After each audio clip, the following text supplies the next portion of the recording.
Hello दोस्तों, स्वागत है आप सभी का हमारे YouTube चैनल में। तो दोस्तों आज हम एक्सप्लेन करने वाले 2023 की न्यू रिलीज मूवी गैसलाइट का मूवी एक्सप्लेनेशन। तो दोस्तों अगर आप हमारे चैनल पे नए हैं तो हमारे चैनल को सब्सक्राइब कर दीजिए और बाजू में जो घंटी का बटन है उस पर भी क्लिक कर दीजिए। तो चलिए दोस्तों बिना किसी देरी के मूवी एक्सप्लेनेशन करते हैं। तो दोस्तों मूवी के शुरुआत में हम एक निशा नाम की लड़की को देखते हैं जो हैंडीकैप होती है। वो कई सालों बाद अपने गाँव राजस्थान में आती है। यहाँ पर निशा अपने ड्राइवर के साथ जाती है अपने महल पर, जहाँ पर उसका स्वागत करती है उसकी स्टेप मदर, जिसका नाम होता है रुक्मणी। सालों पहले निशा के माँ का और पिता का झगड़ा हो चुका था रुक्मणी की वजह से, इसीलिए निशा और उसकी माँ कुछ सालों पहले अपने पिता से अलग हो चुके थे और तब से वो अपने पिता से बात नहीं करती थी। और अब कुछ वक्त पहले उसके पिता ने उसे एक लेटर लिखा था और उसे सॉरी वगैरह कहा था। इसीलिए कई सालों बाद निशा अपने पिता से वापस बात करने के लिए आती है, लेकिन वो यहाँ पर नहीं होते हैं, जिनका नाम है दाता। मतलब निशा अपने पिता को दाता बोलती है। दाता को कुछ दिन पहले एक जरूरी काम आया था, इसलिए वो बाहर चले गए थे, इसीलिए पूरा महल खाली होता है। यहाँ पर सिर्फ महल के सर्वेंट होते हैं और रुक्मणी होती है।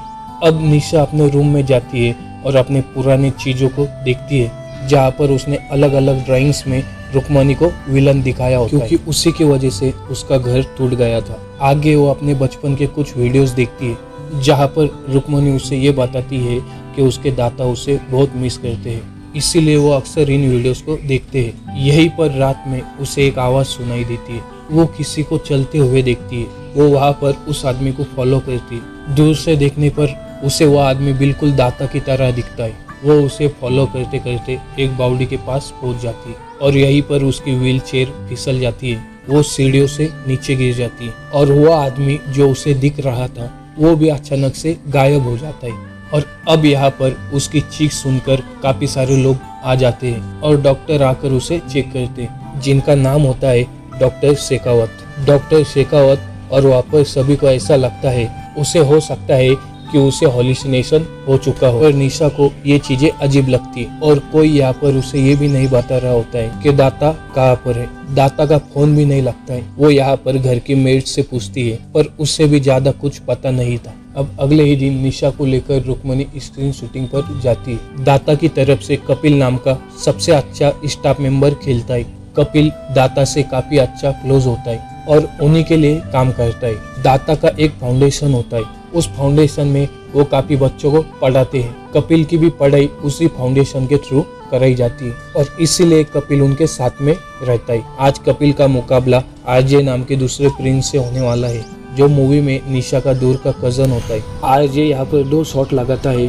और दोनों सही लगते हैं, पर तीसरे शॉट में वो शॉट नहीं लगा पाता है। पर कहीं यहाँ पर कपिल से वो हार न जाए, इसलिए वो कपिल के गन के अंदर एक पत्थर डाल देता है। उसी की वजह से वो गन बैक फायर कर जाती है और कपिल को बहुत चोट आ जाती है। इसी वक्त यहाँ पर एसपी आकर रुक्मणी से मिलता है। वो भी दाता का काफी अच्छा फ्रेंड होता है और जल्दी उसका प्रमोशन भी होने वाला है। उसे पैनों पर वही धुन सुनाई देती है जो उसे दाता बचपन में सुनाते थे, पर यहाँ पर पैनों पर कोई दिख नहीं रहा था, लेकिन फिर भी पैनो चल रहा होता है। इसके बाद अचानक से प्रोजेक्टर ऑन हो जाता है और प्रोजेक्टर के अंदर से एक हाथ निकलता है और वो हाथ निशा को पकड़ लेता है। निशा यहाँ पर दोबारा से पुलिस को बुलाती है और पूरा घर चेक होता है, लेकिन उन्हें कुछ भी नहीं मिलता है। अब यहाँ पर निशा को शक हो जाता है, शायद दाता की डेथ हो गई है। अब यहाँ पर वो एसपी से कहती है उसे कंप्लेंट फाइल करनी। एसपी उसे बोल देता है तुम्हें पुलिस स्टेशन ही जाकर कंप्लेंट फाइल करनी पड़ेगी, और निशा जाकर ये कर भी देती है। पर कोई भी यहाँ पर निशा की बात को लेकर सीरियस नहीं होता है, क्योंकि ऐसा पहले भी कई बार हो चुका होता है। पर दाता यहाँ पर मिसिंग टाइप से पाए जाते हैं, क्योंकि वो कई दूसरी लेडी के साथ में कई दूसरी जगह बिजी। रुक्मणी निशा को लेकर मंदिर जाती है। मंदिर में एक ब्लैक कलर के कपड़ों में एक लेडी निशा से जाकर मिलती है और निशा से ये बोलती है दाता उसे बुला रहे हैं। और तभी वहाँ पर रुक्मणी आ जाती है और निशा को उससे अलग लेकर निकल जाती है। और अब निशा कपिल को बोलकर उस लेडी को घर पर बुलाती है। घर पर आकर वो लेडी कैंडल वगैरह जलाती है और तभी यहाँ पर उसे दाता की आत्मा पॉजेस कर लेती है और दाता यहाँ पर निशा को कुछ बोलना चाहते हैं, पर तभी वहाँ पर रुक्मणी वापस आ जाती है। वो एक बार फिर से इस सबको बंद करवा देती है और उस लेडी को वहाँ से भगा देती है। जाते जाते वो लेडी ऐसा बोलती है आज रात के 12 बजे दाता उससे बात करेंगे। रात के 12 बजे निशा उनका वेट कर रही होती है। वो दोबारा से पीछा करती है। वो पीछा करते करते एक ऐसे जगह पर पहुंच जाती है जहाँ पर बहुत सारी कार होती है। उन कार की लाइट अचानक से जल जाती है और हॉर्न बजते हैं। कुछ देर बाद यहाँ पर सारे हॉर्न बंद होते हैं और एक कार की लाइट जलती है। निशा उस कार के पास जाती है और ये देखती है अंदर यहाँ पर दाता की बॉडी रखी हुई है। और ये देखकर निशा काफी ज्यादा डर जाती है और दोबारा से पुलिस आती है और दोबारा से चेकिंग भी होती है, लेकिन कुछ भी नहीं मिलता। और अब यहाँ पर निशा को शक होता है, अब यहाँ पर कोई तो ऐसा है जो उसे प्रूव करना चाहता है कि वो पागल हो गई है। और इसके लिए वो कपिल की हेल्प मांगती है। कपिल के साथ में वो दोबारा से उस कार के पास जाती है और चेकिंग करती है। तो तभी यहाँ पर उसे एक कार में बटन मिलता है। ये बटन दाता के ही कपड़ों का होता है। इसका मतलब वहाँ पर सच में कोई तो था, उसे हेलुसिनेशन नहीं हुआ था। उसके बाद यहाँ पर निशा को शक होता है कि रुक्मणी ने ही दाता को मार दिया है और अब वो यहाँ पर किसी और के साथ मिलकर निशा को पागल घोषित करना चाहती है क्योंकि उसे सारी प्रॉपर्टी मिल जाए। यहाँ पर वो कपिल के साथ मिलकर इन्वेस्टिगेशन शुरू कर देती है, लेकिन तभी वहाँ पर आरजे एक पार्टी देता है जिसमें सभी लोग इनवाइटेड होते हैं और वहाँ पर निशा भी जाती है। यहाँ पर निशा और कपिल आपस में बात कर रहे होते हैं तो यहाँ पर कपिल निशा को बताता है कि रुक्मणी एसपी के काफी क्लोज है। और तभी वो यहाँ पर ये देखते हैं रुक्मणी और आरजे कुछ बात कर रहे होते हैं। आरजे यहाँ पर रुक्मणी को डांट रहा होता है और रुक्मणी ये बोल रही होती है सारा आइडिया तुम्हारा ही था। इसके बाद यहाँ पर आरजे पैसे लेकर कहीं जा रहा होता है। निशा और कपिल उसका पीछा करते। वो लोग पीछा करते करते एक फैक्ट्री के पास जाते जहाँ पर 3-4 लोग आकर आरजे को बुरी तरीके से पीटते, जहाँ पर वो लोग सारे पैसे लेकर के निकल जाते। उनके जाने के बाद निशा वहाँ जाकर उससे बात करती है कि उसने दाता को मार दिया है और आरजे उसे बताता है कि उसने ऐसा कुछ भी नहीं किया है। इनफैक्ट अगर वो ऐसा करेगा तो उसे बहुत बड़ा लॉस हो जाएगा। वो दाता के साथ मिलकर एक नया बिजनेस स्टार्ट करने वाला था जिसके लिए उन्होंने एक 50 करोड़ का लोन लिया था और अब वही लोग उसे पैसे लेने के लिए धमका रहे हैं और दाता मिसिंग। और साथ में वो ये भी बताता है ऐसे रूमर्स पहले हुए कि रुक्मणी प्रेग्नेंट है और वो बच्चा दाता का नहीं है। और इसी सीन में हम देखते हैं रुक्मणी किसी टाइप के डिप्रेशन में होती है और उसे असली के हेलुसिनेशन हो रहे होते हैं। और अगले सीन में हम ये देखते हैं आरजे वापिस जाने के लिए अपने कार में बैठता है तो कोई तो आकर उसे जान से मार देता है। अब अगले ही दिन निशा रुक्मणी के पास जाकर उससे कंफर्म करती है ये बेबी किसका है। और अब रुक्मणी उससे ये बोलती है अब उसे यहाँ से चले जाना चाहिए, अब दाता की डेथ हो गई है। इससे पहले वो उसे ज्यादा कुछ बताती। तभी वहाँ पर कपिल आ जाता है। कपिल वहाँ से उसे लेकर के निकल जाता है क्योंकि रुक्मणी को किसी काम की वजह से वहाँ से बाहर जाना था। रुक्मणी चली जाती है। तभी निशा को याद आता है दाता का एक डॉगी है जो कि हर वक्त उनके साथ में रहता था और वो आसानी से उन्हें ढूंढ करके निकाल सकता है। अब वो यहाँ पर उस बटन को उसे सुंघाती है। अब यहाँ पर डॉग भागते हुए बावड़ी के पास जाता है।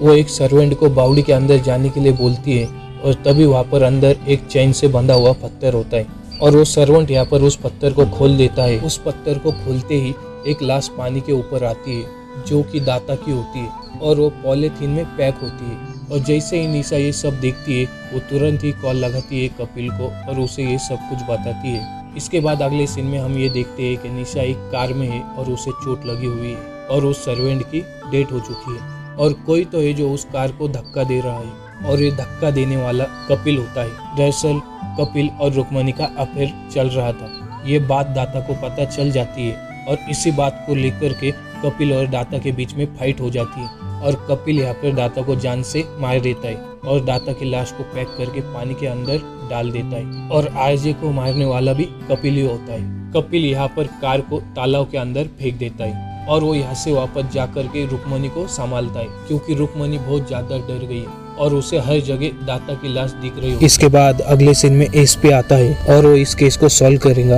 और रुक्मणी उसे ये बताती है कि निशा मिसिंग है। वो आधी रात को निकल गई अपने घर जाने के लिए, यानी कि वो पहले जहाँ पर रहती थी वहाँ जाने के लिए, क्योंकि उसे वहाँ पर दाता मिले नहीं थे, इसीलिए उसे यहाँ पर अच्छा नहीं लग रहा था। और अब वो कहाँ है ये किसे भी नहीं पता है, लेकिन वो स्टेशन तो नहीं पहुँची है। एसपी यहाँ पर जल्दी ही कार को तालाब से निकाल लेता है। कार में सिर्फ एक ही बॉडी मिलती है। कपिल को ऐसा लगता है कि दूसरी बॉडी भी पानी में ही होंगी और वो जल्दी से उसे ढूंढ लेंगे। और दूसरी तरफ हम रुक्मणी को देखते हैं, वो पैलेस में काफी ज्यादा डरी हुई होती है और तभी वहाँ पर डॉक्टर शेखावत आते हैं। वो उससे बात करते हैं और जब वो उससे बात कर रहे होते हैं तब वो उसे ये बताते हैं, मैं लास्ट वीक मुंबई गया था और उसे ये पता चला है निशा की ऑलरेडी डेथ हो चुकी है। निशा ने सुसाइड कर लिया था और उसकी कार पानी में डूब गई थी और उनके साथ जो लड़की थी वो कौन है इसके बारे में उन्हें कोई भी आइडिया नहीं है। और तभी हम दोबारा से निशा को देखते हैं जो कि व्हील चेयर पर होती है। तभी वो खड़ी हो जाती है, लेकिन असल में उसके पैर खराब नहीं थे और ना ही वो निशा है,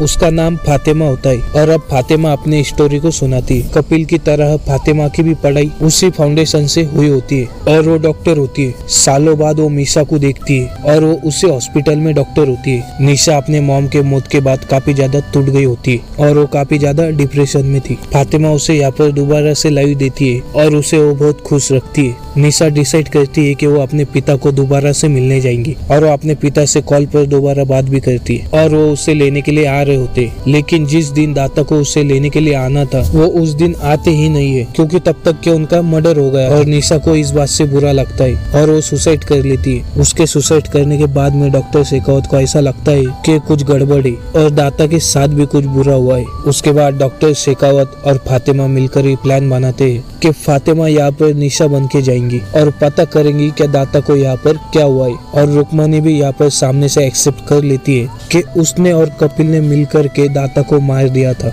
लेकिन तभी वहाँ पर कपिल आ जाता है। वो यहाँ पर पहले तो डॉक्टर शेखावत पर अटैक करके उसे बेहोश कर देता है। उसके बाद वहाँ पर वो फातिमा को भी मारने वाला होता है, लेकिन तभी वहाँ पर बीच में रुक्मणी आ जाती है और इस सब के बीच में रुक्मणी को गलती से गोली लग जाती है और वो पानी में गिर जाती है और तभी उसकी डेथ हो जाती है। उसके बाद कपिल का गुस्सा आउट ऑफ कंट्रोल हो जाता है और फिर वो फातिमा के पीछे लग जाता है और फिर फातिमा भागते भागते एक ऐसे जगह पहुंच जाती है जहाँ पर बहुत सारी गन रखी हुई होती है और वो एक गन को उठा लेती है। और फिर कपिल यहाँ पर आकर उसे ये बोलता है, एक बार उसने गलती से जब दाता का सूट पहन लिया था तो उन्होंने सबके सामने उस सूट को उतरवा दिया था और उसकी बहुत बेइज्जती करी थी। और उस दिन उसे समझ में आया था जो भी वो उस फाउंडेशन के मदद से लोगों के लिए करते वो बस एक चैरिटी होती है, वो किसी को भी अपने बराबरी का नहीं समझते थे। और तब उसी दिन से उसके मन में हेड बैठ गया था और इसीलिए उसने दाता को मार दिया था। और ये बोल करके वो फातिमा पर भी अटैक कर देता है और उसके हाथ से गन ले लेता है। वो गन को यहाँ पर फायर भी करता है, लेकिन ऑलरेडी फातिमा ने उस गन में अपना बटन डाल दिया था, जो बटन उसे कार से मिला था जो कि दाता का था। बटन डालने की वजह से वो गन बैक फायर करती है और खुद कपिल को ही चोट लग जाती है। वहीं पर उसकी डेथ हो जाती है और उसकी डेथ के बाद एसपी को पूरा केस समझ में आ जाता है और सीन शिफ्ट होता है कुछ वक्त बाद का। और हम ये देखते हैं कि उस फाउंडेशन को पैलेस दे दिया जाता है और अब वहाँ पर बच्चे रहेंगे और इसी के साथ ये मूवी यहाँ पर खत्म हो जाती है। तो दोस्तों कैसा लगा आपको हमारा वीडियो हमें कमेंट करके जरूर बताएं। और दोस्तों अगर आप हमारे चैनल पे नए हैं तो हमारे चैनल को सब्सक्राइब कर दीजिए और बाजू में जो घंटी का बटन है उस पर भी क्लिक कर दीजिए। मिलते हैं नेक्स्ट वीडियो में, तब तक के लिए बाय।